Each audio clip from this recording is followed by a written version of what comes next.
2026 football world കപ്പിൽ FIFA കുറച്ച് നല്ല തീരുമാനങ്ങൾ എടുത്തതായിട്ട് ഇപ്പം ഇന്ന് പത്രങ്ങളിൽ വായിക്കാൻ കഴിഞ്ഞു. വളരെ രസകരമായിട്ടുള്ള തീരുമാനമാണ്. കാരണം ഒരു സ്പോർട്സ്മാൻ സ്പിരിറ്റിൽ കളി കാണുന്ന ഒരാൾക്ക്, ഒരു ടീമിന്റെ ഭാഗമായിട്ടല്ലാതെ ഒരു സ്പോർട്സ്മാൻ സ്പിരിറ്റിൽ കളി കാണുന്ന ഏതൊരാൾക്കും അല്ലെങ്കിൽ ഏതൊരു പ്ലെയർക്കും അത് അംഗീകരിക്കാൻ പറ്റുന്ന നിയമങ്ങളാണ്. അതിൽ ആദ്യമായിട്ടുള്ളത് കളിന്റെ അച്ചടക്കവും അതേപോലെ തന്നെ സമയനഷ്ടങ്ങളൊക്കെ ഇല്ലാതാക്കാൻ വേണ്ടി ഫിഫ എടുത്തിട്ടുള്ള ഈ തീരുമാനങ്ങളെ സ്വാഗതം ചെയ്യുകയാണ്, പ്രശംസിക്കുകയാണ്.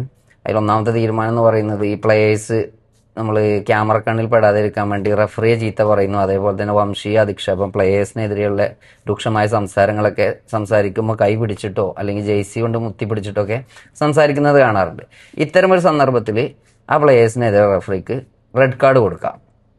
പിന്നെ രണ്ടാമത്തത് നമ്മളെ സമയം എന്ന് പറയുന്നത് വളരെ ഇമ്പോർട്ടൻ്റ് ആണ്. അപ്പോൾ ഒരു ടീം ജയിച്ചിരിക്കുകയാണെങ്കിൽ മറ്റേ ടീം നമുക്ക് സാധാരണയായിട്ട് കാണുന്നതാണ് സമയം കളയുക എന്നുള്ളത്.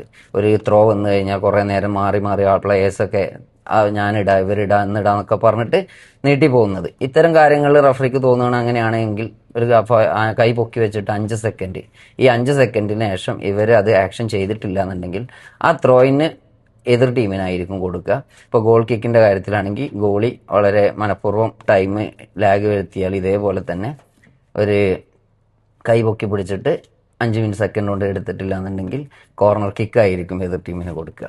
പിന്നെ അടുത്ത തീരുമാനം പറയുന്നത് പ്ലേയേഴ്സിൻ്റെ പരിക്കാണ്. പ്ലേയേഴ്സിൻ്റെ പരിക്ക് നടിക്കുന്നത് നമ്മൾ കുറേ കണ്ടിട്ടുണ്ട്. പല കളികളിലും ജയിച്ചിരിക്കുമ്പം ആ ടീം പ്ലേയേഴ്സിൻ്റെ പരിക്ക് നടിക്കാറുണ്ട്.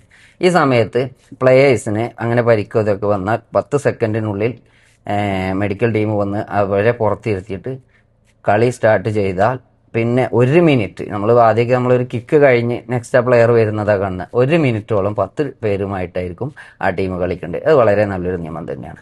രണ്ടാമത്തത് സബ്സ്റ്റിറ്റ്യൂഷൻ എന്താ വെച്ചാൽ ഒരു ടീം ഒരാളെ പിൻവലിക്കുന്നുണ്ട് കോച്ച് പറയുകയാണെന്നുണ്ടെങ്കിൽ അപ്പോഴത്തേക്ക് ആ പ്ലേയേഴ്സ് വളരെ പതിയായിരിക്കും പോവുക. അപ്പോൾ ഇത് 10 സെക്കൻഡിനുള്ളിൽ പ്ലേയേഴ്സ് തിരിച്ച് കയറിയിട്ട് അടുത്ത പ്ലെയർ ഇറങ്ങണം. അതിലെന്തെങ്കിലും മാറ്റം വരുത്തി കഴിഞ്ഞാൽ ഈ നേരത്തെ പറഞ്ഞ പോലെ തന്നെ ആ സബ്സ്റ്റിറ്റ്യൂഷൻ എടുത്ത ആ എതിർ ടീമിലെ അയാൾ വരുമ്പോൾ അതിന് 1 മിനിറ്റിന് ശേഷം വീണ്ടും 10 പേരായിട്ട് ആ ടീം കളിക്കേണ്ടി വരും. അതും വളരെ 1 മിനിറ്റ് 10 പേരായിട്ട് കളിക്കുക എന്നുള്ളത് ഫുട്ബോളിൻ്റെ റിസൾട്ടിനെ ബാധിക്കുന്ന ഒരുപാട് കാര്യങ്ങളാണ്. അപ്പോൾ ഇതൊക്കെ വളരെ സ്വാഗതാർഹമായ കാര്യങ്ങൾ തന്നെയാണ്.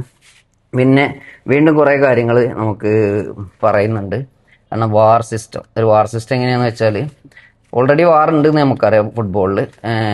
അത് നമുക്ക് ഓഫ് സൈഡിലാണെങ്കിലും ഗോളിൻ്റെ കാര്യത്തിലും റഫറിക്ക് വാർ എടുത്തിട്ട് അത് നോക്കാവുന്നത്. ഇത് അങ്ങനെയല്ല, വാർ ഡയറക്റ്റ് ഇടപെടാൻ പറ്റിയ കാര്യങ്ങളാണ്. ഇതിൽ നമ്മൾ റോങ് ആയിട്ടുള്ള കോർണർ എന്തെങ്കിലും വിധിച്ചിട്ടുണ്ടെങ്കിൽ നമുക്ക് അതിൽ വാറിന് ഇടപെടാം. അതേപോലെ തന്നെ സെക്കൻഡ് മഞ്ഞക്കാർഡ് കൊടുത്തിട്ട് പ്ലെയർ പുറത്തു പോകുമ്പോൾ അതിലും വാറിന് ഇടപെടാം. പിന്നെ വേറൊരു കാര്യം വാറിന് പറയുന്നത് റെഡ് കാർഡോ അല്ലെങ്കിൽ മഞ്ഞക്കാർഡോ ആൾ മാറിയിട്ട് കൊടുക്കുക. ഇങ്ങനെ അത് വാറിൽ ഇടപെട്ടുകൊണ്ട് വീഡിയോ റിവ്യൂ സിസ്റ്റത്തിലൂടെ തിരുത്താം എന്നൊക്കെ പറഞ്ഞിട്ട് വളരെ രസകരമായിട്ടുള്ള ഒരുപാട് നിയമങ്ങൾ ഫിഫ കൊണ്ടുവന്നിട്ടുണ്ട്. ഇത് നമ്മൾ പ്രോത്സാഹിപ്പിക്കേണ്ടതാണ്.